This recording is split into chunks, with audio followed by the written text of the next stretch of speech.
Merci, mon cher collègue. La parole est maintenant à M. Jean-Yves Lecomte, au nom du groupe socialiste. Merci, Monsieur le Président, Madame la Ministre. Avant de m'adresser à vous, j'exprimerai deux regrets sur la place de notre Assemblée dans le débat européen. D'abord, le vote hier d'une résolution par l'Assemblée nationale portant création d'une Assemblée franco-allemande composée de membres de l'Assemblée nationale et du Bundestag. Nos travaux ici avaient pourtant ces derniers mois montré qu'il était important de mettre en place une coopération globale entre les quatre chambres de nos deux parlements, compte tenu de nos compétences respectives. Le Sénat se trouve d'une certaine manière sorti du jeu en ce qui concerne les travaux sur la convergence législative entre nos deux pays. Deuxièmement, nos travaux préalables au Conseil européen, qui se déroulent ici, plutôt qu'en séance publique, restreignent la solennité de ce que nous pouvons souhaiter communiquer au gouvernement à la veille d'un sommet européen. Avant d'évoquer l'ordre du jour officiel du prochain Conseil, je dois aussi dire que, comme mes collègues, nous avons suivi avec inquiétude les débats à la Chambre de communes.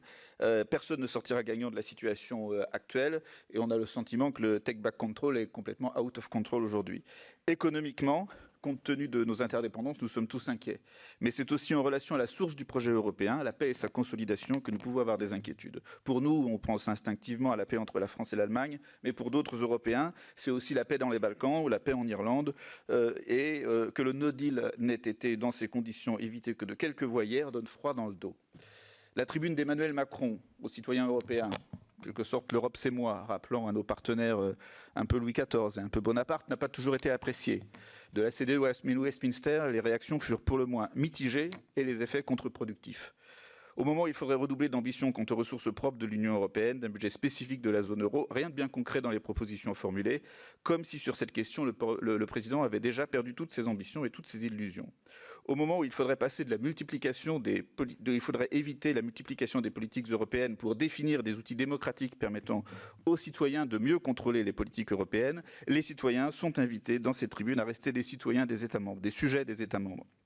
À un moment où l'Europe fait face à une défiance des peuples, il conviendrait d'abord de rappeler l'action et le bilan depuis 2012 de cette Europe. L'union bancaire, le sauvetage de la Grèce, la lutte contre la fraude fiscale, la réponse à la crise migratoire de 2015, le renforcement de la zone Schengen, du mandat de Frontex qui a permis la division par plus de 10 du nombre d'entrées irrégulières entre 2015 et aujourd'hui. Renoncer, Madame la Ministre, à dire ce que l'Europe apporte aujourd'hui, c'est considérer que on veut favoriser ceux qui veulent la remettre en cause.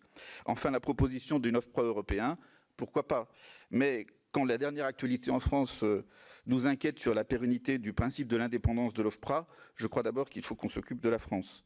Enfin, sur ce sujet, je crois qu'il faudrait d'abord commencer par une Cour européenne du droit d'asile statuant en appel plutôt que par les institutions chargées de l'instruction des premières demandes.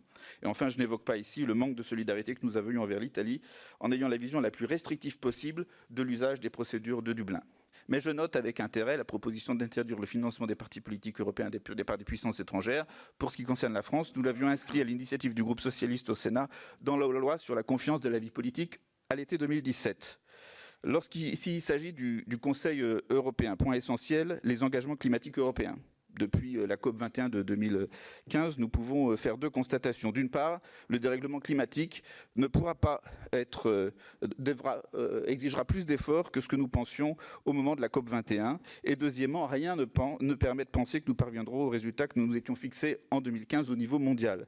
Dans ce contexte, l'Europe ne doit pas fléchir sur ses engagements, répartir équitablement les efforts entre ses membres, mais aussi utiliser tous ses arguments, et en particulier sa position de première puissance commerciale pour mettre cette exigence au centre de ses préoccupations avec ses partenaires commerciaux.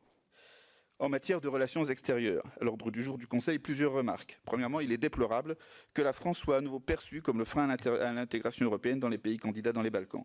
Cela reflète notre peur dans l'idéal européen, notre manque de confiance dans l'idéal européen, et je mets volontairement ce point dans cette rubrique, car en agissant ainsi, nous livrons progressivement cette partie de l'Europe à d'autres puissances qui ont bien compris comment elles pouvaient, grâce à nos doutes et à notre manque de volonté, prendre des positions en Europe.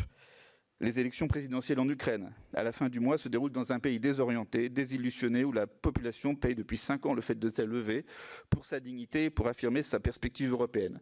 Ce pays aura besoin au cours des prochains mois d'attention et de solidarité.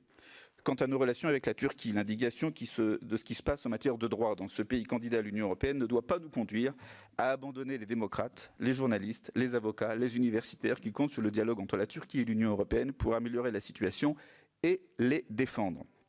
Saluons aussi la volonté de liberté de dignité du peuple algérien depuis ces dernières semaines.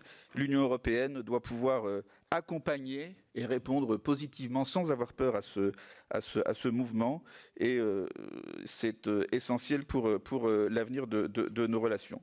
La conférence de Varsovie a aussi montré combien les Européens étaient divisés sur le rôle et l'autonomie politique que l'Europe devait avoir pour faire valoir sa position dans la défense de l'accord nucléaire avec l'Iran.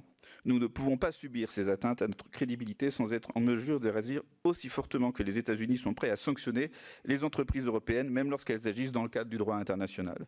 Au-delà de notre simple relation avec l'Iran, c'est toute la stratégie de lutte contre la prolifération nucléaire qui est remise en cause par les États-Unis avec leur action unilatérale.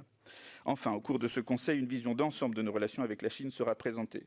Nous sommes le premier partenaire commercial de la Chine. La Chine est notre second partenaire commercial. Sans revenir sur l'ensemble des sujets évoqués dans les documents préparatoires, je souhaite souligner ce qui, à mon sens, manque un peu dans ceux-ci. La croissance de la présence de la Chine en Afrique, cette question ne saurait être éludée de notre dialogue, que ce soit en matière de sécurité, de protection de l'environnement, des ressources halieutiques ou en matière de gouvernance et d'engagement financier. Nos actions doivent être coordonnées entre la Chine et l'Union européenne, car nous ne pouvons pas laisser prospérer des affrontements entre la Chine et l'Union sur ce continent.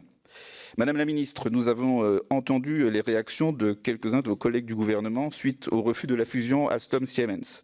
Elle pourrait convaincre un fervent Européen de retourner sa veste. Pourtant, la Commission n'a fait que dire le droit. Un droit issu de l'après-guerre, de la CECA, de la volonté de lutter contre les trusts et les monopoles. Depuis, la situation a changé, mais pas le droit européen. Or, c'est la Commission européenne ou le Conseil qui peuvent donner l'initiative d'un changement. Ce changement, il faut le faire. Lorsque l'Europe était de loin le premier marché mondial, lorsqu'elle disposait d'avances technologiques sur la plupart des secteurs, elle pouvait penser que la concurrence interne était productive. Ce n'est plus le cas aujourd'hui, car les marchés les plus gros et les plus porteurs sont souvent hors d'Europe, tandis que les acteurs forts émergent pas seulement aux États-Unis ou en Europe. Droits sociaux, contraintes environnementales, tout ceci doit être intégré au droit de la concurrence. Notre droit de la concurrence ne saurait aujourd'hui se baser exclusivement sur l'observation de la concurrence sur le marché européen, sans avoir une vision et éventuellement des sanctions qui ne soient extraterritoriales. Cette révolution, il faut la faire, il faut la porter en changeant le droit européen, en y veillant dans les accords que l'Europe signe avec le reste du monde. La désindustrialisation, ce n'est pas une fatalité. Il n'y a pas aujourd'hui moins d'usines dans le monde, mais elles doivent être correctement réparties. Enfin, Madame la Ministre, je voudrais connaître les intentions du gouvernement sur le soutien du candidat Jean-François Bonnert à la tête du parquet européen, cette nouvelle coopération renforcée, ayant pour objet principal la lutte contre la fraude aux fonds européens et la TVA. La personnalité choisie sera essentielle pour la crédibilité de cette nouvelle structure, mais aussi pour inviter les pays de l'Union qui ne sont pas encore intégrés à ce dispositif à le rejoindre. C'est important, au moment où l'on introduit dans les négociations du prochain cadre financier pluriannuel de l'Union l'idée d'une conditionnalité des fonds alloués aux États membres. Le gouvernement fera-t-il le choix du symbole un peu provocateur en suivant les recommandations du Parlement européen ou la voie de la consolidation de cette coopération renforcée afin qu'elle puisse être acceptée par ceux qui y sont encore réticents? Je vous remercie. Merci, Monsieur le Comte. Vous avez dépassé d'1 minute, je donc vous féliciter parce que d'habitude, vous êtes un peu plus